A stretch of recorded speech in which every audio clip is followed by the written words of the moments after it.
Aquí estamos nuevamente con otro video más. Ya vamos en el video número 67. Ahí la llevamos, poco a poquito. Y ya vamos en Éxodo 22.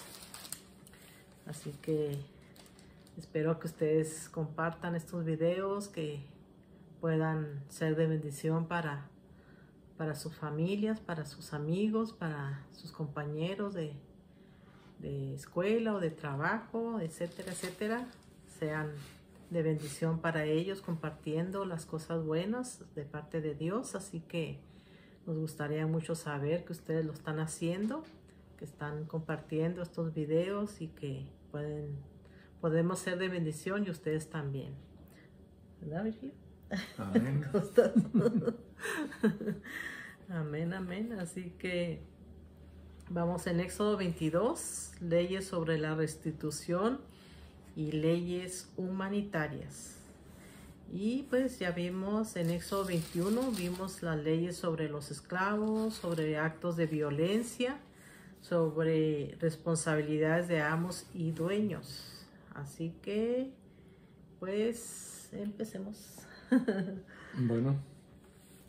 ¿Quién habla? En el capítulo 21, bueno, lo mencionó Gloria, ¿no? Las leyes sobre los esclavos, cómo tratar a cierta clase de esclavos, sobre todo los esclavos que se vendían por sí mismos a sus hermanos en el mismo pueblo de Israel. Leyes sobre actos de violencia y las responsabilidades que tenían los dueños de animales violentos, como los que se menciona aquí, el buey acorneador, o lo que pasa cuando se cavaba un pozo de agua o una cisterna para retener agua y no era cubierta y algún animal caía en ella y moría. Bueno, el dueño tenía que restituir el animal muerto. Había responsabilidades, pues, había beneficios, o sea, privilegios y responsabilidades, así como hoy también tenemos ciertos privilegios y responsabilidades al vivir en una comunidad, en una sociedad. Entonces, lo estuvimos viendo, ¿no?, a grandes rasgos, y pues hoy es la continuación de otras leyes más que Dios agrega para el pueblo de Israel. Leyes sobre la restitución y las leyes sobre las leyes humanitarias. Y como les dije, también vamos a ver algunos otros asuntos en este libro del Éxodo, como la revelación que Dios le da a Moisés acerca de las cosas que deberían estar incluidas en el tabernáculo, el diseño del tabernáculo, el diseño de los utensilios del tabernáculo, el diseño del arca del pacto, el diseño del altar de bronce, etcétera, etcétera. Primero lo vemos así, los detalles del diseño, lo vamos a ver más adelante, solo estoy anticipando un poquito. Vamos a ver el diseño que Dios le da a Moisés acerca de todo lo que iba a estar incluido en el tabernáculo. Y después vemos la construcción del tabernáculo, la fabricación de todos esos utensilios, el llamamiento de los artesanos que Dios escogió para que dirigieran la obra. Moisés no la hizo él con sus propias manos. Él trajo el diseño, se lo entregó a los artesanos, y los artesanos, con un enjambre de gente trabajando con ellos, construyeron todo eso. Todo el pueblo cooperó para las ofrendas, para la construcción del tabernáculo, pero fue un artesano con todo un equipo de artesanos trabajando para construir todo los diseños traídos por Moisés. Pero aquí vamos a ver cómo se agregan otro grupo de leyes y tenemos que hacer una pausa en el capítulo 23 porque en realidad está continuado. El 22 y el 23 son una sola pieza, un solo contexto,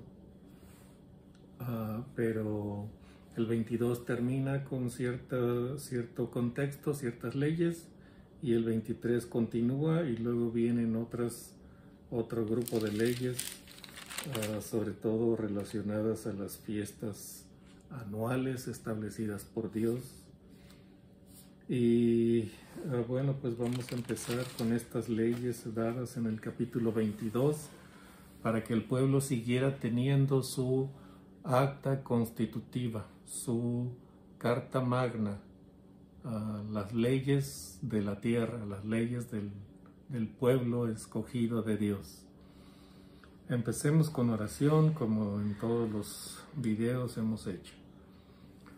Nuestro Dios Padre bendito y santo, el Dios que se menciona como tardo para la ira y grande en misericordia, el Dios que sabe compadecerse de las necesidades de los seres humanos, no solamente de su pueblo escogido, sino de todos los seres humanos, el Dios que nos ha dado revelación y nos ha hecho parte de su familia. Nos dirigimos a ti, Padre, por ser lo que eres, un Padre amoroso, un Padre que quiere dar a conocer su palabra y dar a conocer su voluntad para nosotros. Sabemos que te has manifestado de diferentes maneras a los antiguos, al antiguo pueblo de Israel en el Antiguo Testamento. Te revelaste a través de los profetas, pero en el Nuevo Testamento, en este periodo que empezó con la venida de nuestro Señor Jesucristo, esta era que comenzó con la venida de Jesucristo, te revelaste a través de Él, a través del Mesías prometido. De esa manera te revelaste a nosotros, a los creyentes gentiles, a la iglesia del Nuevo Testamento. Te agradecemos pues por toda esta revelación y por todo lo que nos has enseñado a través del camino de la fe, y te pedimos que estés con nosotros en este video que estamos haciendo, que nos dirijas por medio de tu Espíritu para hablar con sinceridad, Padre, tu palabra, sin hablar, sin que nosotros tomemos de nuestros pensamientos para incrustarlos dentro de lo que dice tu palabra. Que sea solamente tu palabra, y si nuestros pensamientos complementan lo que dice tu palabra, si nuestros pensamientos ofrecen una pequeña luz de entendimiento a otros, pues que sean usados de esa manera, que usemos nuestros pensamientos de esa manera, pero que no tratemos de torcer tu palabra y ni tratemos de torcer los pensamientos que tú dejaste escritos aquí para nosotros. Gracias, Padre, dirígenos, que tu Espíritu Santo sea la guía. De nuevo lo pedimos, que tu Espíritu Santo sea el que nos lleve a toda la verdad y nos dé una interpretación correcta de tu palabra. Gracias, Padre, gracias, Hijo, gracias, Espíritu Santo. Bendice esta lectura, Padre, en el nombre de Cristo Jesús. Amén. Amén. Bueno, pues abran su Biblia en Éxodo 22, leyes sobre la restitución. Dice que cuando alguno hurtare buey u oveja, y lo degollare o vendiere, por aquel buey pagará 5 bueyes, y por aquella oveja 4 ovejas. Si el ladrón fuera hallado forzando una casa, y fuere herido y muriere, el que lo hirió no será culpado de su muerte. Pero si fuere de día, el autor de la muerte será reo de homicidio. El ladrón hará completa restitución. Si no tuviere con qué, será vendido por su hurto. si fuera hallado con el hurto en la mano, vivo sea buey o asno o oveja, pagará el doble. Si alguno hiciere pastar en campo o viña y metiere su bestia en campo de otro, de lo mejor de su campo y de lo mejor de su viña pagará. Y dice aquí en el 22.1 que vimos cuando algún hurtare buey o etcétera, ¿verdad? Pagará 5 bueyes. Y en Lucas 19.8 allí vemos que Zaqueo, ¿verdad? Cuando se convirtió dijo que él pagaría si él hubiera hurtado algo, él lo pagaría hasta 4 veces de lo que había robado. Y en Éxodo 22.2 dice, si el ladrón lo descubren y muriere, no será culpado el que lo mató. Bueno, eso no tengo ni un versículo. A ver si yo creo que ya no tengo.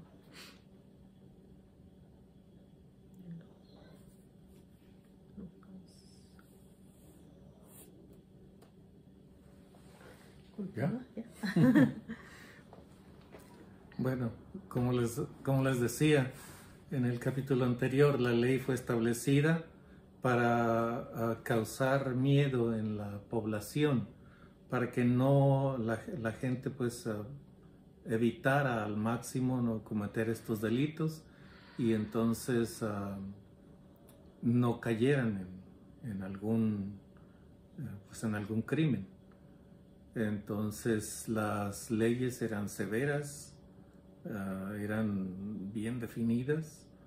Si alguno roba un buey o una oveja, entonces por el buey tenía que pagar 5 veces.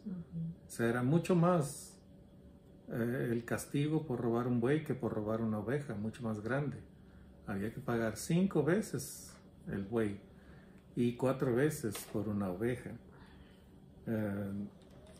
Si un ladrón era sorprendido queriendo entrar en la casa de noche, y el dueño el dueño de la casa reacciona y se defiende y mata al ladrón, entonces no es culpado de ningún delito el dueño de la casa. ¿Por qué? Porque está defendiendo su propiedad. Como lo que dijimos, ¿no? El derecho a su propiedad privada. Es su propiedad y nadie tiene el derecho de quitársela o de entrar en ella sin permiso del dueño. Perdón. Entonces dice, si era de noche, entonces si lo mata, no es culpado de ningún homicidio. Pero si es de día, entonces el dueño de la casa que mató al ladrón que trató de entrar en su casa es culpado de homicidio. ¿Por qué? Porque el dueño de la casa durante el día puede pedir auxilio y vienen los demás a auxiliarlo, los vecinos. Cuando es de día todos andan en actividad, todos hay movimiento en la ciudad o en el lugar donde está la persona que está siendo invadida su casa. Entonces puede pedir auxilio y vienen los vecinos a ayudarle y a ahuyentar al ladrón. Por eso si lo mata cuando es de día es culpable de homicidio.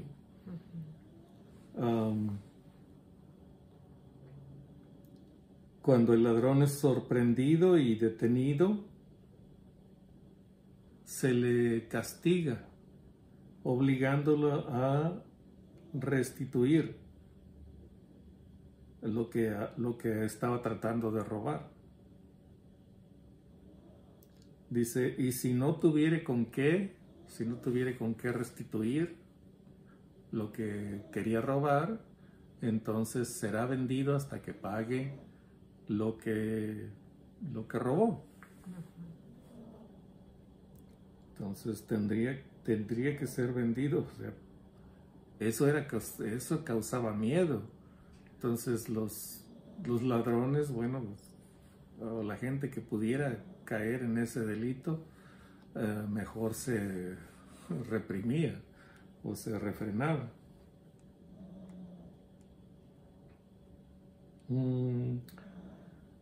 Bueno, son bien explícitas estas leyes dadas al pueblo de Israel. No hay mucho que decir. Si usted las lee, usted las comprende cabalmente porque están bien específicas, directas y al grano.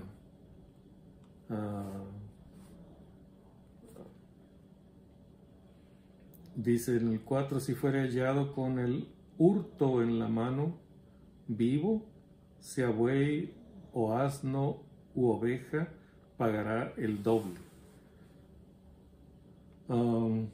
También cuando algunas gentes son vecinos y tienen campos sembrados y tienen sus animales, ¿no?, en su casa, en su propiedad, y algún animal, ya sea por accidente o porque el dueño lo dejó así, permitió que se fuera el animal a pastar en el campo del vecino, entonces tendría forzosamente que dejar al vecino meter sus animales al campo del otro. O sea, era una manera de restituir el daño que se había hecho. Y continuando en el 6 dice, cuando se prendiere fuego y al quemar espinos quemare mieses amontonadas o en pie o campo, el que encendió el fuego pagará lo quemado. Cuando alguno diere a su prójimo plata o alhaja o a guardar y fuere hurtado de la casa de aquel hombre, si el ladrón fuere hallado, pagará el doble. Si el ladrón no fuere hallado, entonces el dueño de la casa será presentado a los jueces, para que se vea si ha metido su mano en los bienes de su prójimo. En toda clase de fraude, sobre buey, sobre asno, sobre oveja, sobre vestido, sobre toda cosa perdida, cuando alguno dijere, esto es mío, la causa de ambos vendrá delante de los jueces, y el que los jueces condenaren pagará el doble a su prójimo. Si alguno hubiere dado a su prójimo asno o buey u oveja o cualquier otro animal a guardar, y éste muriere o fuere estropeado o fuere llevado sin verlo nadie, voy a leer el siguiente. Juramento de Jehová habrá entre ambos, de que no metió su mano a los bienes de su prójimo, y su dueño lo aceptará, y el otro no pagará. Como les digo, son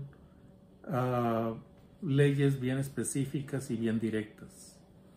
Entonces está diciendo ahí, desde el verso 6, cuando se prenda fuego, cuando alguien que está quemando hierba, maleza ahí en su propiedad, y el fuego se brinca o se pasa alguna chispa a la propiedad del vecino, entonces tiene que restituir lo quemado.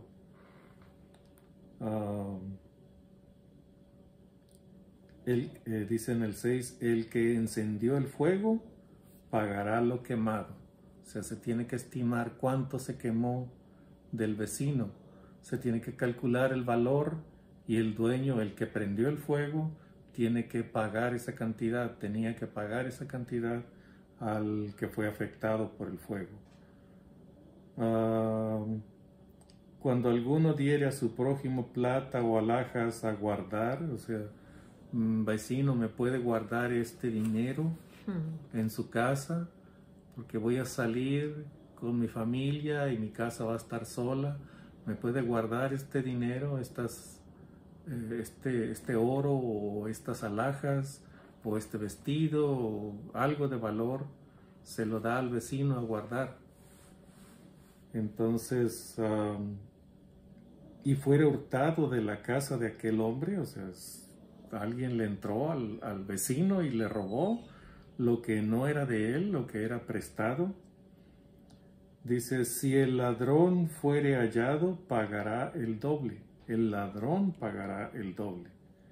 Si el ladrón no fuere hallado, entonces el dueño de la casa será presentado a los jueces para que se vea si ha metido su mano en los bienes de su prójimo.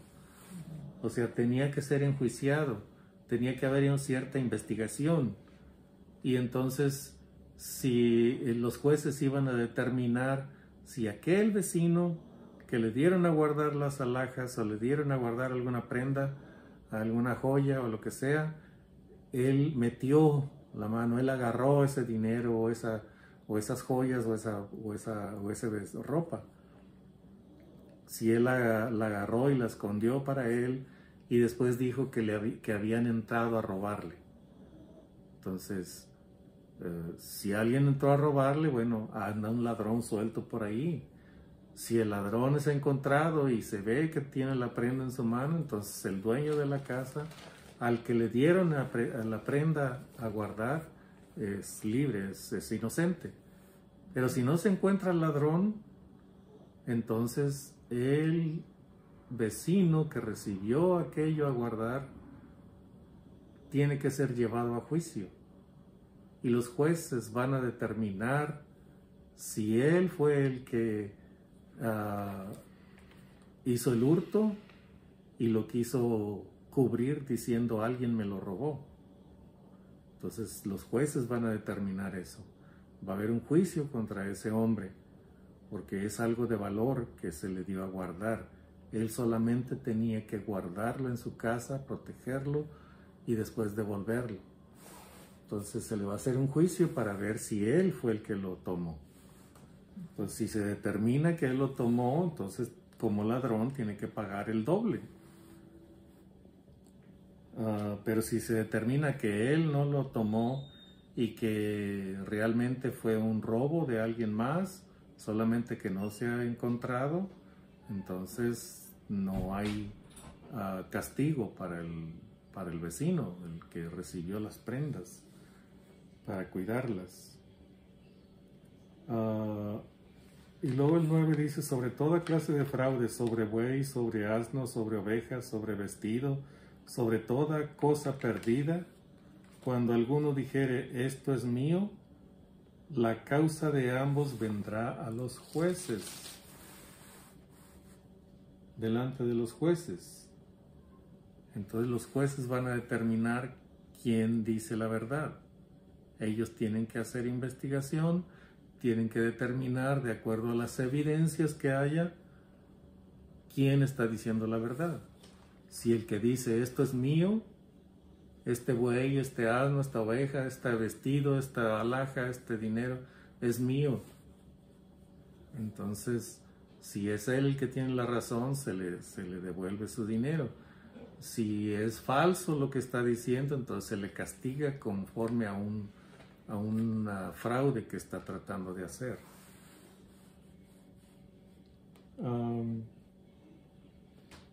En el caso de que se presta o se deja guardar,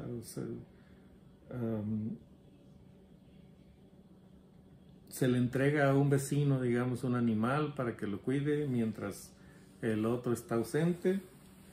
Dice, pero estando en la casa del vecino el animal se daña o se hiere. Dice, y si el animal, y muere, o sea, el animal muere o fuere estropeado o fuere llevado sin verlo nadie. Dice, juramento de Jehová habrá entre ambos, de que no metió su mano a los bienes de su prójimo. O sea, un hombre le da a un animal a cuidar a su vecino, pero estando con su vecino, el animal es lastimado y se muere o es robado. Entonces se juntan los dos y el que recibió el animal para cuidarlo va a hacer un juramento, porque son vecinos y son conocidos y son amigos probablemente, o con toda seguridad, y le va a decir,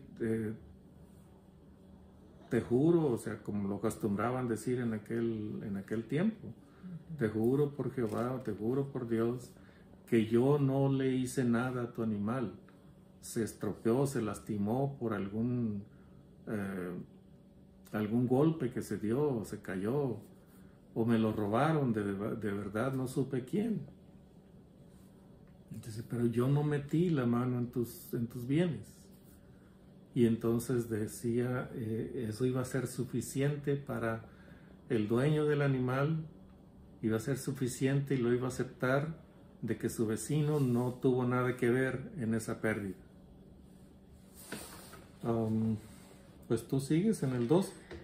Aquí, bueno, antes sí se juraba, siempre se juraba, dice, pero dice en Hebreos 6:16, dice, porque los hombres ciertamente juran por uno mayor que ellos, y para ellos el fin de toda controversia es el juramento para confirmación.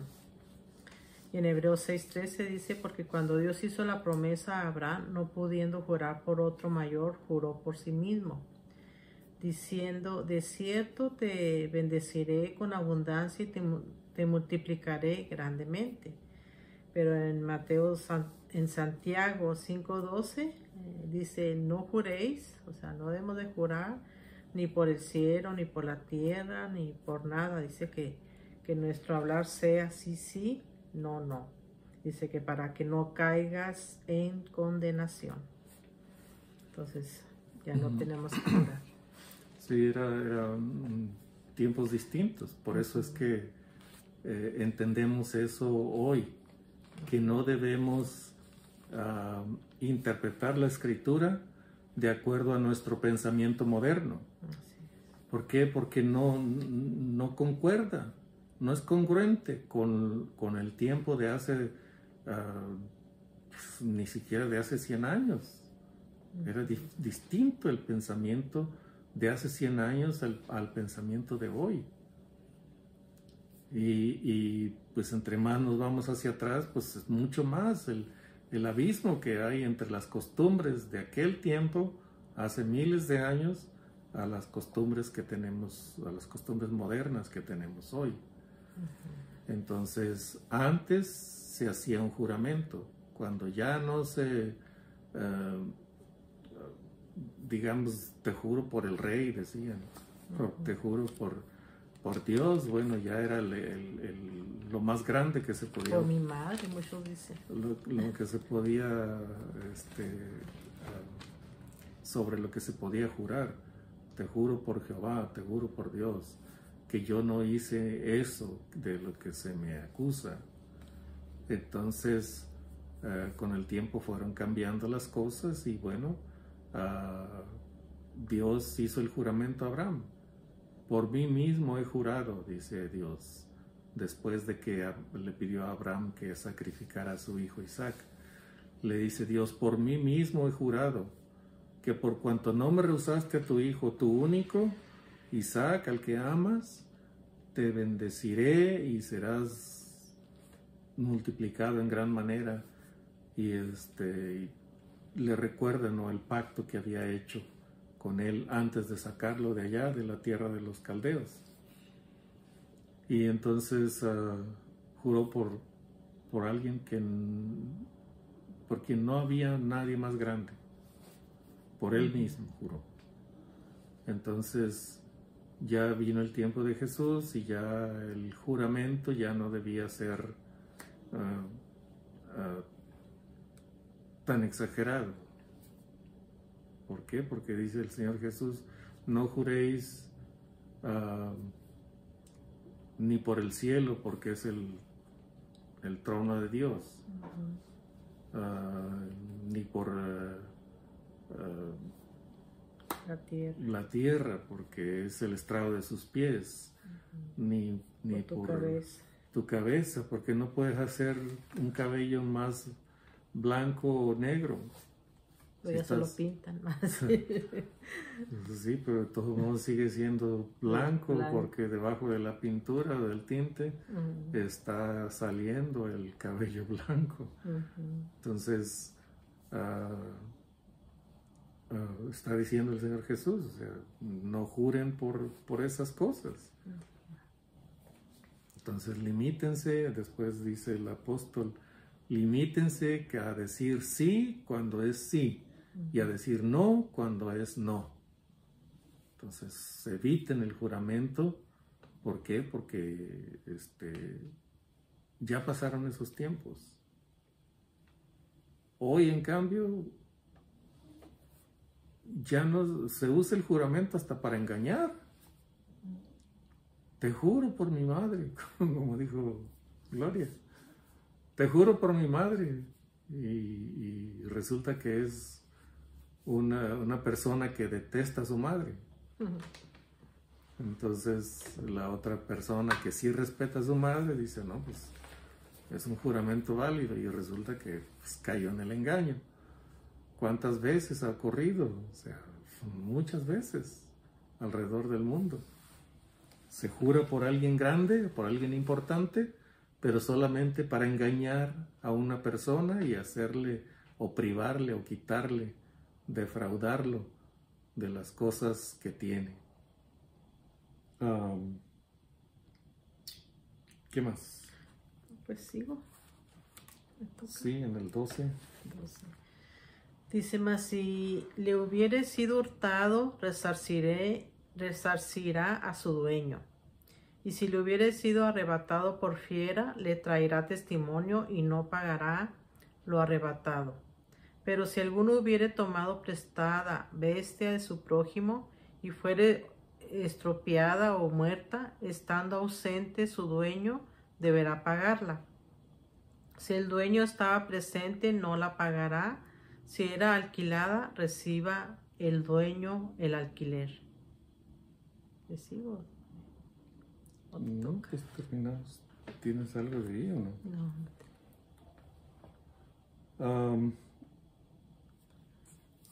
Ahí, o sea, como les digo, ustedes pueden leerlo en su casa y entenderlo. O sea, no está tan difícil de entender. Nosotros nos hemos extendido un poquito en estas cosas, solo tratando de aclarar un poquito lo que se está diciendo.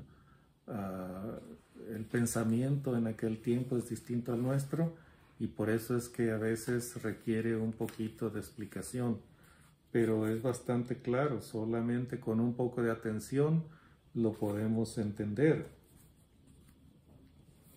Si le hubiera sido hurtado, resarcirá a su dueño.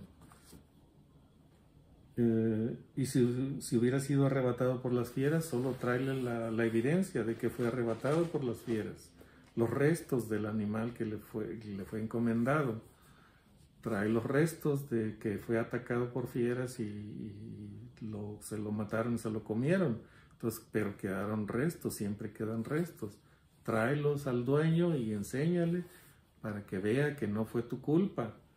Entonces el dueño ve, reconoce el animal muerto, y entonces acepta que fue un accidente por las fieras que abundaban en aquel tiempo, o que había alrededor de ellos en aquel tiempo. Leones, osos, lobos, hasta leopardos había en esa zona. Después los leopardos se fueron yendo.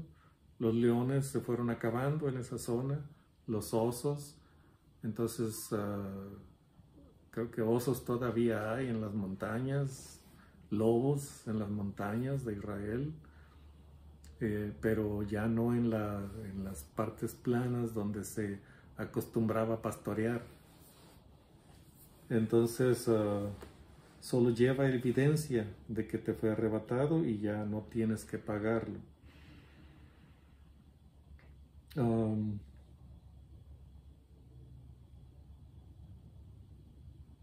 ¿Qué más se dice? Pero si alguno hubiera tomado prestada bestia de su prójimo y fuera estropeada o muerta, estando ausente su dueño, deberá pagarla.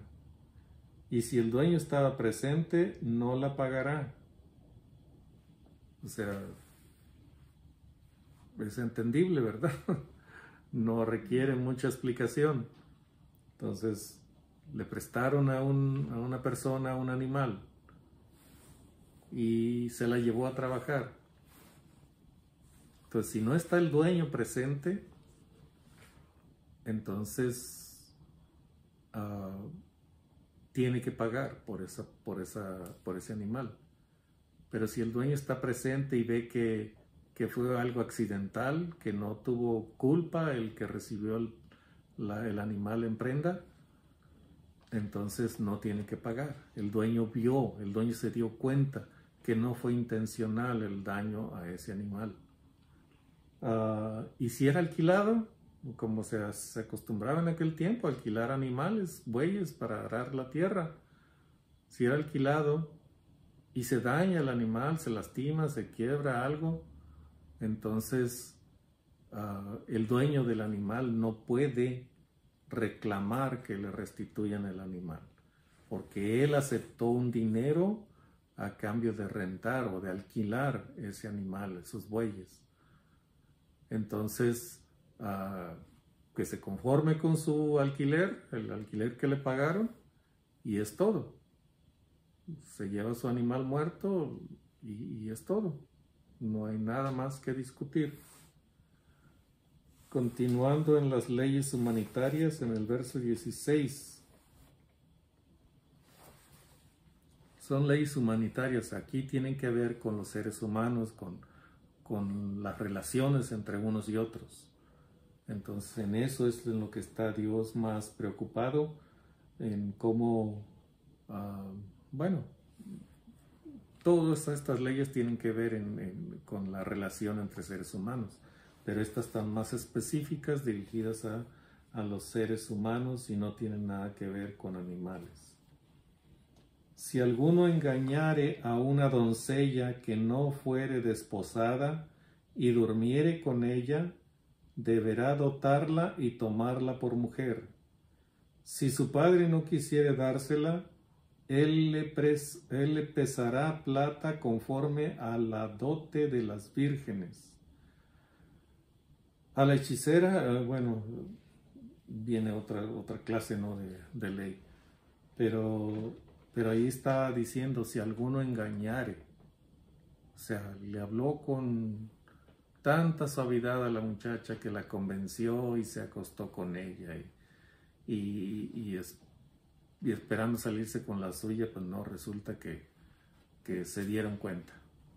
Entonces tiene que tomarla por mujer y pagarle al padre la dote que ella merece. Entonces es bien específico, ¿verdad? Si su padre no quisiere dársela, porque puede ocurrir que el padre se sienta tan ofendido que diga, no, yo no quiero esa clase de hombre para mi mujer, para mi hija, perdón. Entonces no se la voy a dar. Entonces el padre le dice, me tienes que dar tanto de dote por mi hija, pero no te la voy a dar. Dice, él le pagará plata conforme a la dote de las vírgenes. Era una costumbre, es más, esa costumbre todavía a principios del siglo pasado estaba vigente en algunas culturas, que los padres tenían que ir guardando una dote, un dinero para sus hijas, para que cuando se casaran tuvieran algo que llevar a su matrimonio. Entonces, cuando ocurría algo así como lo que se menciona aquí, un engaño a una doncella y la sedujeron y se acostó alguien con ella, entonces si el padre no la quiere entregar por mujer a ese hombre, le tiene que pagar la dote que se establecía para las doncellas, las señoritas vírgenes. Entonces, era una costumbre antigua, muy antigua, que se mantuvo por bastantes siglos y que hoy prácticamente, bueno, en algunas partes existirá tal vez. Aquí en Occidente por ejemplo, en México la costumbre es que cuando se casan, un hombre y una mujer, normalmente el padre del novio o el novio mismo cubren con todos los gastos de la boda y de la fiesta y de lo que sea. Aquí en Estados Unidos es al contrario. El padre de la novia es el que cubre todos los gastos de la boda y de la fiesta. Pero yo, como soy mexicano, le voy a decir a mis yernos, nos vamos a regir por la costumbre de México. En fin, es una manera, probablemente es una manera de dote, ¿no? La costumbre de aquí, de que el padre le paga a la novia, a la hija, su fiesta de bodas. Continuando con el 18. A la hechicera no dejarás que viva.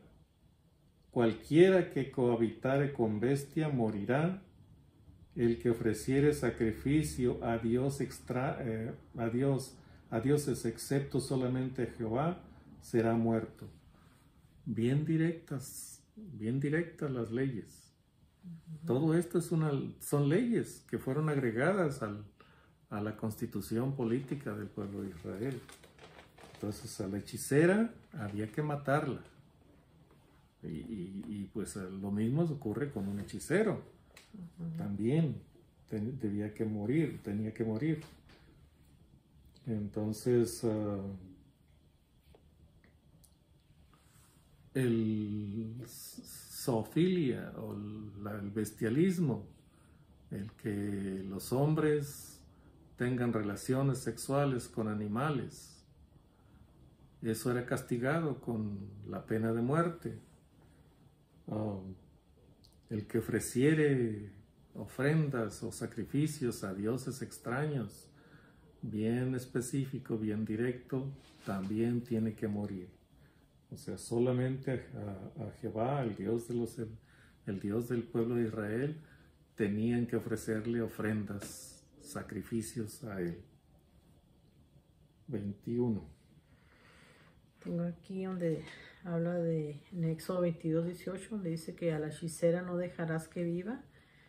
Y en Nahum 3:4 también dice que a causa de la multitud de las fornicaciones de la ramera, de hermosa gracia, maestra en hechizos, que seduce a las naciones con sus fornicaciones y a los pueblos con sus hechizos.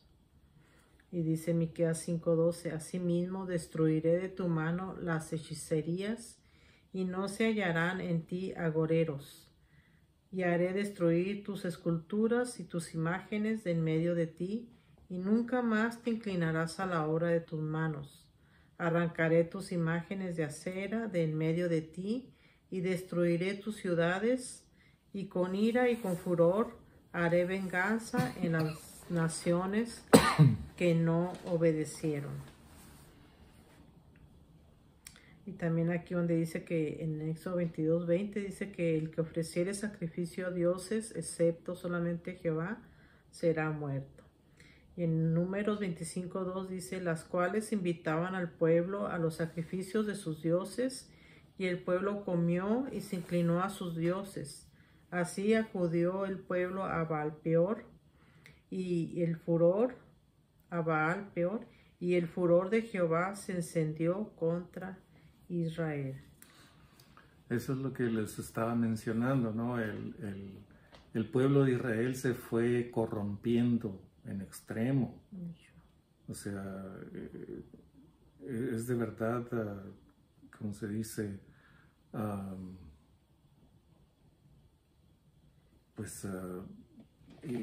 Casi difícil de creer, imposible de creer. Pero pues está revelado aquí en la Escritura. Ellos, el único pueblo que conocía al Dios verdadero, al único Dios que existe, se corrompieron tanto que empezaron a hacer sacrificios a dioses extraños, lo que Dios les había insistido que nunca hicieran, ¿Por qué? Porque no tienen vida esos dioses. El único Dios que tiene vida es nuestro Dios, el Señor Dios Todopoderoso, Creador del cielo y de la tierra. Es el único que tiene vida y tiene poder sobre la vida y la muerte. Entonces, conociéndolo como tal, no le dieron honor, no le rindieron el culto que él esperaba de aquel pueblo que él escogió para ser su pueblo y para ser su Dios, para ser el Dios de ellos. Se corrompieron tanto que terminaron adorando dioses, bueno, imágenes de esculturas, de dioses, la imagen de Acera, a los Baales, empezaron a rendir culto a los Baales. En aquel tiempo en cada ciudad había un dios Baal. Baal quiere decir Señor. Entonces cada ciudad, cada pueblo, cada país o estado tenía su Baal. Podía ser diferente al del vecino, pero era Baal también, porque el idioma de ellos era el arameo. El idioma en aquel tiempo, el idioma principal de aquella zona era el arameo. Entonces Baal simplemente quiere decir Señor.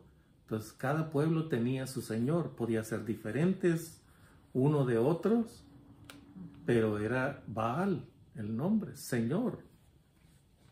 Entonces el pueblo de Israel se empezó a corromper y a abandonar a Dios, y entonces empezaron a adorar a los Baales. Por eso dice, adoraron a los Baales, porque eran varios Baales. Entonces también lo otro que mencionó fue el caso de cuando el pueblo estaba caminando hacia la tierra prometida y salió un rey que quería maldecirlos y llamó a un brujo para que los maldijera. Entonces no pudo hacerlo porque Dios no se lo permitió. No pudo maldecir al pueblo, el brujo. Pero el brujo quería el premio, ¿no? El dinero que le estaba ofreciendo el rey. Entonces buscó una manera de hacer que el pueblo cayera en pecado y se alejara de Dios. Al alejarse de Dios, Dios se indignaba con ellos y los castigaba. Pero el culpable era el brujo. Entonces, sí, los hicieron pecar. Hicieron que las mujeres fueran y los invitaran a los hombres a comer y a beber, y después de estar comiendo y bebiendo los invitaban a los sacrificios de sus dioses. Y entonces ellos, ya relajados por la comida y la bebida, y las muchachas, las mujeres también vestidas, tan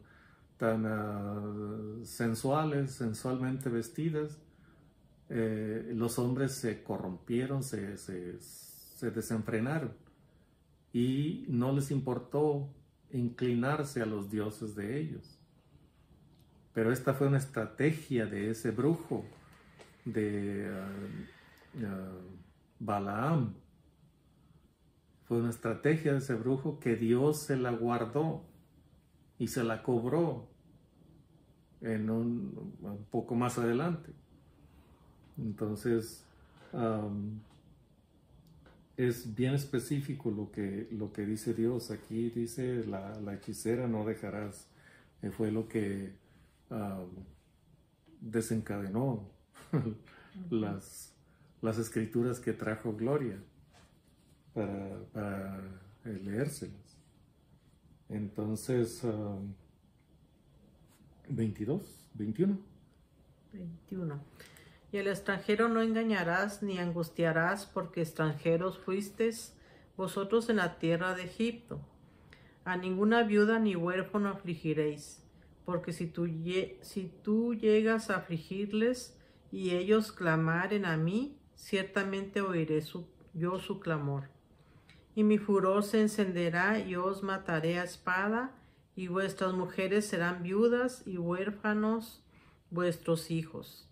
Cuando prestares dinero a uno de mi pueblo, al pobre que está contigo, no te portarás con él como logrero, ni le impondrás usura. Y en el 21. Y dice, y al extranjero no engañarás. Dice Jeremías 7:6, y no oprimiréis al extranjero,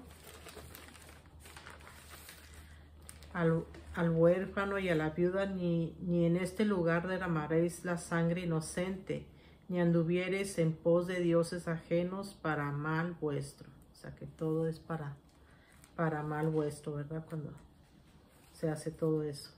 Y en Éxodo 22:22 dice, a ninguna viuda ni huérfanos afligiréis. También dice lo mismo, Salmos 94:6.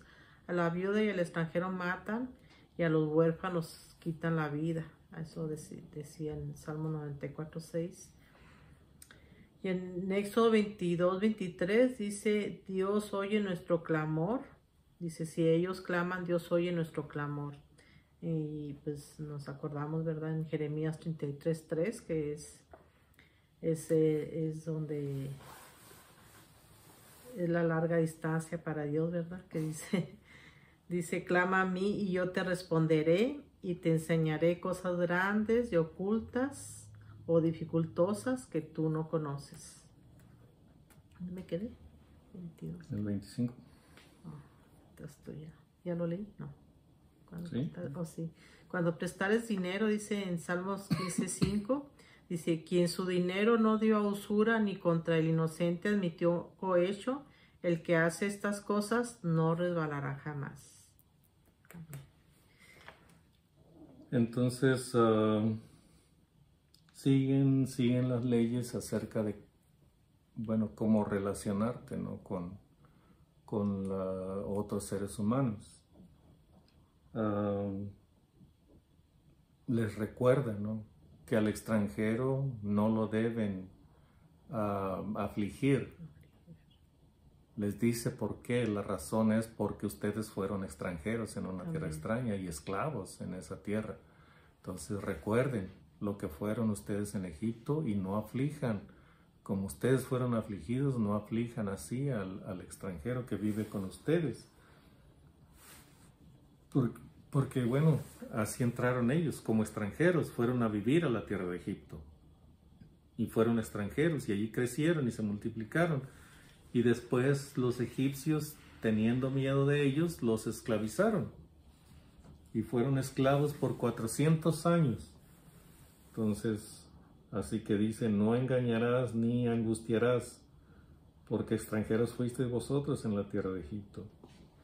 Una de las cosas que dicen algunos maestros judíos es que nunca nos atrevamos a hacerle daño a una viuda ni a un huérfano, porque es una maldición, aunque no clamen ellos a Dios, porque por cualquier razón que sea, que no clamen a Dios, dice, Dios está viendo lo que tú haces.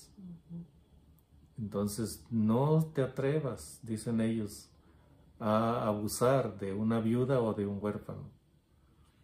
Aquí dice la razón de por qué. Porque si ellos claman a mí, yo les voy a escuchar, es lo que dice Dios. Yo voy a escuchar su clamor cuando ellos clamen a mí. Dice en el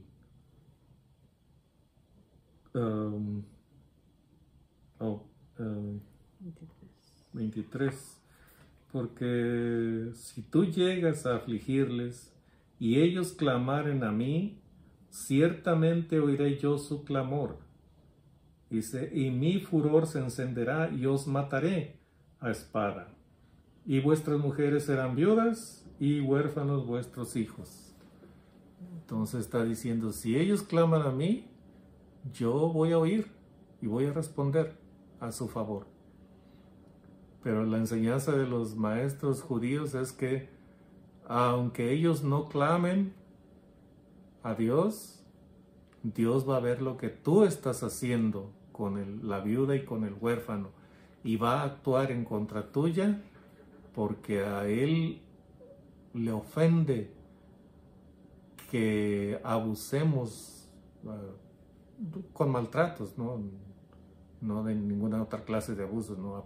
Que abusemos con maltratos a una viuda o a un huérfano. Pobre, la viuda no tiene con qué defenderse. el huérfano, no tiene padre que lo defienda. Entonces Dios se vuelve esposo de la viuda y padre del huérfano. ¿Y a quién va a resistir su ira o su enojo porque toquen a una de estas personas, a una viuda o a un huérfano?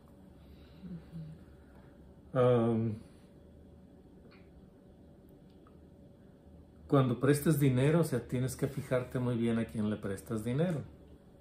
Dice, si le prestas a uno de mi pueblo, dice, al pobre que está contigo, no te portarás con él como logrero, ni le impondrás usura. No te vas a portar con él como un usurero. No le vas a cobrar intereses, al menos no intereses altos, pero bueno, aquí parece que dice que no le vas a cobrar intereses de ninguna clase. O sea, le prestaste $1,000, que te devuelva $1,000. Nada más, no intereses. ¿Por qué? Porque bueno, es pobre, tuvo necesidad extrema y tú no tienes necesidad extrema. Tú estás siendo bendecido, entonces si tú te portas así como usurero con tu prójimo, entonces Dios va a reaccionar, porque él no quiere que haya gente pobre en la tierra. Él puede lograr la riqueza para todos en un momento, pero Él ha dejado en nosotros esa responsabilidad de no dejar que alguien se empobrezca, o que si hay algún pobre, estemos dispuestos a abrir nuestra mano y compartir con esa persona de nuestras bendiciones. Solamente dense una vuelta ahí a Tijuana o a Mexicali o a cualquier lugar de la frontera. Cuando estamos cruzando hacia acá, de regreso a Estados Unidos donde vivimos, ¿cuánta gente se acerca a pedir una ayuda? Hay de todo. Bueno, hombres y mujeres en sillas de ruedas. Hombres y mujeres pidiendo dinero para un tratamiento que no pueden pagar ellos. O hombres y mujeres minusválidos, que les falta un pie o les falta una mano o algo así, que no pueden trabajar. ¿Por qué? Porque se les cerraron todas las puertas.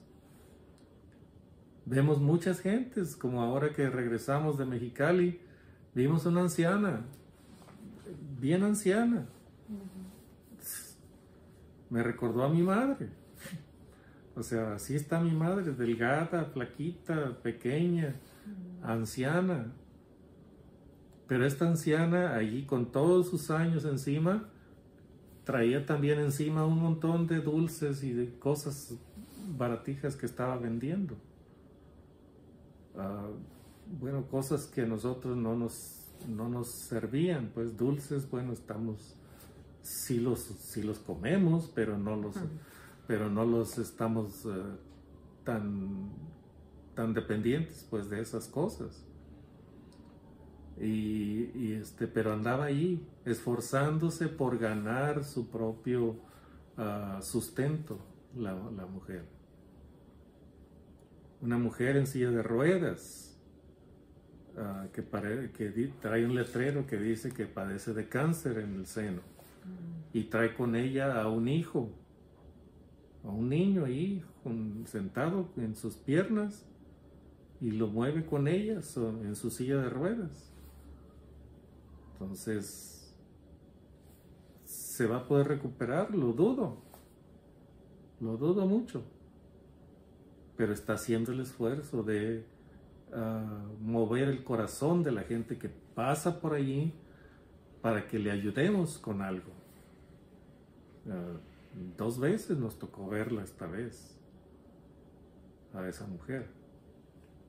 Y entonces la miseria, la pobreza, la enfermedad está por todos lados, y Dios está, como el dicho famoso, ¿no? Matando 2 pájaros de un solo tiro. Ok, el pobre haciendo su esfuerzo, pero dependiendo de Dios. Y Dios dándonos a nosotros la oportunidad de ayudar, de favorecer a un pobre para aliviar un poquito, aunque sea, su situación. Entonces, el que extiende su mano al pobre, como dice también en la Escritura, el que al pobre da, a Dios le presta, o algo así, creo que dice, a Dios le presta el que al pobre da. Entonces, Dios lo considera un préstamo para él. Queremos obligar a Dios, por así decirlo, a que nos bendiga. Bueno, o sea, tal vez de haber dicho eso de obligar a Dios, pues está mal dicho, ¿no? Pero es una forma, ¿no? de decirlo, o sea, no hay manera de obligar a Dios, pero Él sí se obligó a sí mismo, diciéndonos, si tú le das al pobre, yo lo considero un préstamo, que tú me prestaste dinero a mí, y yo no quiero deberle a nadie, menos a alguien tan pequeño como tú. Así que si tú le das a un pobre, es un préstamo que me haces a mí, y yo no quiero deberle a nadie nada, te lo voy a devolver. Te lo voy a pagar hasta con intereses. Entonces, abre tu mano al pobre, dale. O sea, sin esperar nada a cambio en realidad. Esa debe ser nuestra actitud. Pero cuando tenemos esa actitud de darle sin esperar nada a cambio, entonces Dios lo considera un préstamo y nos lo devuelve. ¿Para qué? Para que abramos nuestras manos con más alegría y darle al pobre lo que necesita. Si se trata de un hermano de la iglesia que tiene necesidad, ¿no nos dice el apóstol también? Dice, si viene un hermano y te dice que tiene necesidad y tú le dices, ve, caliéntate y come y está tranquilo y oras por él y lo mandas con las manos vacías. O sea, ¿qué hiciste por él? Ni tu oración sirvió de nada. Si tú tienes para darle a un hermano, pues dale. Hace un tiempo atrás un hermano me habló. Se le venció aquí su permiso y tuvo que regresarse a México. Entonces empezó a trabajar allá, pero luego se empezó a poner malo. Y me habló y me dijo su situación. Y me pidió dinero para ir a ver a un médico. Más bien para el viaje, para ir a ver a un médico allá en su tierra, en Sinaloa. Entonces, pues yo me acordé, él mismo me había dicho, cuando usted tenga una necesidad, no le pida a nadie, pídame a mí. Me acordé de eso. Él se puso en la posición de ayudarme cuando yo tuviera necesidad. Entonces, resultó que fue él el que tuvo necesidad, entonces yo le mandé dinero. Él me dijo, présteme un dinero. Yo se lo mandé, no como préstamo, se lo mandé como un regalo, porque yo vi la necesidad. Estaba malo, hasta hablaba, se escuchaba en su modo de hablar que sí estaba mal. Y fue y se operó y gracias a Dios se recuperó y sigue trabajando. Entonces, ¿qué hacemos si un hermano viene y no le damos nada, con necesidad y no le damos nada? No hacemos nada. ¿Vamos a orar por él, teniendo nosotros con qué ayudarle? No, Dios no quiere eso. Esa oración no pasa del techo. No, si tú tienes necesidad, es porque Dios te ha bendecido. Si tú tienes que compartir, es porque Dios te ha bendecido. Y si tu hermano viene con necesidad, dale de lo que tú tienes. Sea comida o sea dinero si le hace falta. Si no es mucho lo que tienes, bueno, dale una parte de lo que él necesita.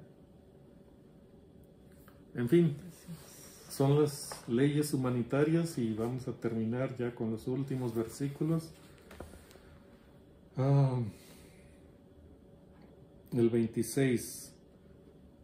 si tomares en prenda el vestido de tu prójimo, a la puesta del sol se lo devolverás. O sea, no debes tardarte en devolverle la prenda que te prestó. Y aquí da la razón, porque solo eso es su cubierta, es su vestido para cubrir su cuerpo. ¿En qué dormirá? Y cuando él clamare a mí, yo le oiré, porque soy misericordioso. Entonces, en aquel tiempo la costumbre era, bueno, en los tiempos de frío, pues acostarse con su ropa, su túnica o su manto puesto, porque los días eran fríos, las casas no eran tan impermeables o tan térmicas como ahora, muchas casas. El calentón pues era una chimenea cuando mucho, y había necesidad, se acostaban con su prenda puesta, su ropa puesta. Al día siguiente se levantaban, traían su ropa, se levantaban y podían salir inmediatamente afuera. Entonces tenían que tener su ropa sobre ellos para calentarse. Entonces, si te la prestó, devuélvesela, porque eso es lo que tiene para cubrirse contra las inclemencias del clima.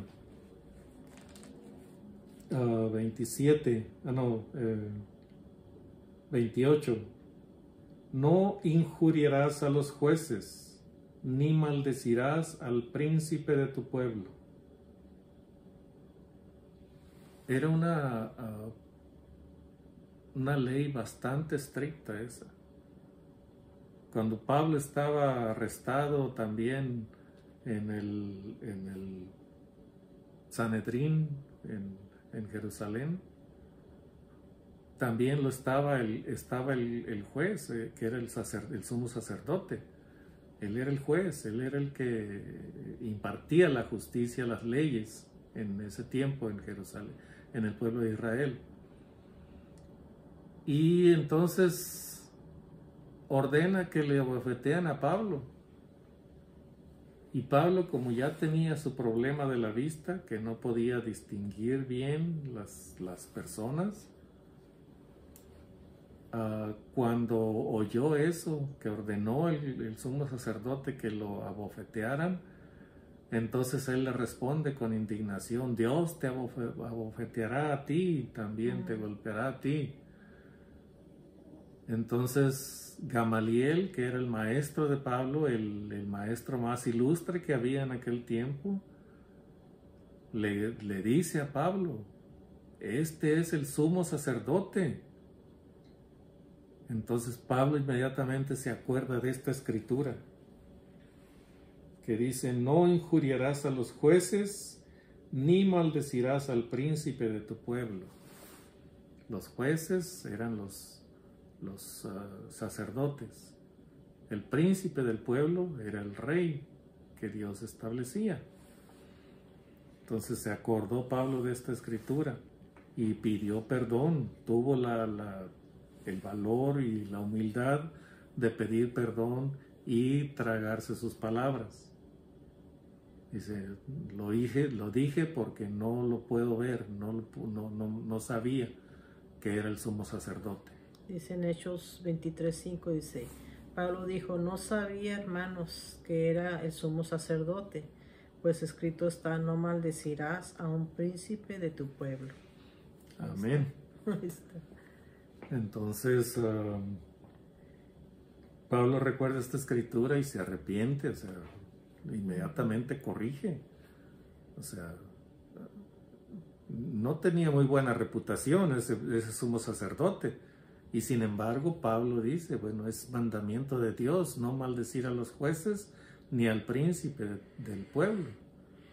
Entonces pide disculpas, no lo podía ver. No demorarás, el 29, no demorarás la primicia de tu cosecha ni de tu lagar. Me darás el primogénito de tus hijos. Y lo dice en el 30, lo mismo harás con el de tu buey y de tu oveja 7 días estará con su madre, y al 8º día me lo darás. Entonces aquí está diciéndonos que no debían demorar en aquel tiempo, demorar o retardar las primicias de sus campos. Por ejemplo, las primicias del trigo o de la cebada, los primeros frutos de los árboles. Las higueras, por ejemplo, como en mayo dan las brevas. Algunos árboles, algunas higueras que dan brevas, las empiezan a dar en la primavera, cuando empieza la primavera, y para mayo ya están maduras. Entonces esas son las primicias. Es como si la higuera estuviera dando sus diezmos, porque después viene la mayor producción en el fin del verano. Entonces esas primicias hay que recogerlas y darlas al sacerdote. Claro, ya no somos un pueblo agrícola que dependemos de la agricultura y ganadería, pero en aquel tiempo sí lo eran. Las primicias tenían que ser para el sacerdocio, para los que no tenían tierras de cultivo. El sacerdocio no tenía esas cosas. Luego agrega aquí, me darás al primogénito de tus hijos. O sea, cuando dice esto, dice, me darás al primogénito de tus hijos, se refiere a que lo tienes que sacrificar. Pero ya él había establecido cómo iba a hacerse esta ceremonia. O sea, Dios no quiere que le sacrifiquen, que degollen a los hijos primogénitos y se los entreguen a Dios. No, ya él les había establecido una ceremonia. Me tienes que ofrecer un cordero por tu hijo primogénito. Entonces, todo primogénito en el pueblo de Israel, de hombres y de animales, es mío, dice Dios. Pero tu hijo primogénito lo vas a redimir con una oveja, con un cordero, más bien, con un cordero. Y decía también el primogénito de los asnos, que son animales inmundos, no limpios, también si lo quieres conservar, redímelo con una oveja. Si no lo quieres conservar, tienes que romperle la cabeza. O sea, porque no se ofrece eso como primicia o como ofrenda a Dios. Dice, me darás el primogénito de tus hijos. Lo mismo harás con el de tu buey o de tu oveja. 7 días estará con su madre, o sea, 7 días tendrá que estar mamando de su madre, y al 7º día será al 8º día será ofrecido como ofrenda a Dios. Al final nos dice algo que tiene que ver también con nosotros, la iglesia, porque también esto casi literalmente está escrito en el Nuevo Testamento también. El 31 dice, y me seréis varones santos, no comeréis carne destrozada por las fieras, en el campo a los perros la echarás. Me seréis varones santos. Santos quiere decir apartados para Dios. Entonces, Dios les está recordando, ustedes son mi pueblo, yo los escogí, son míos, me pertenecen a mí, los rescaté de un pueblo poderoso. Entonces ustedes son míos, aquí les está recordando eso. Ustedes son mi pueblo escogido, un real sacerdocio, como dice en el Nuevo Testamento. O sea, nosotros, la iglesia, somos como dice,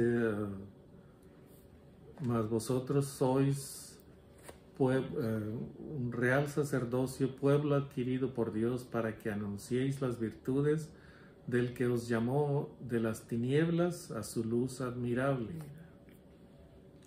Entonces,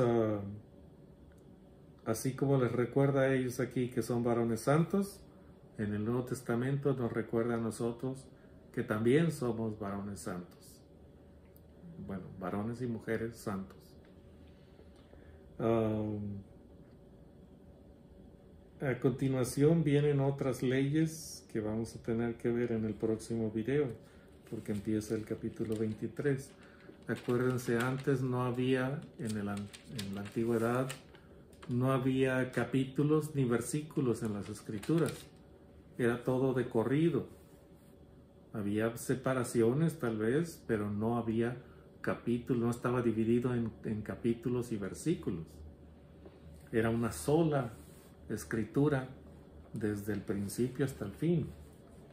Hoy tenemos subtítulos, tenemos capítulos, tenemos versículos.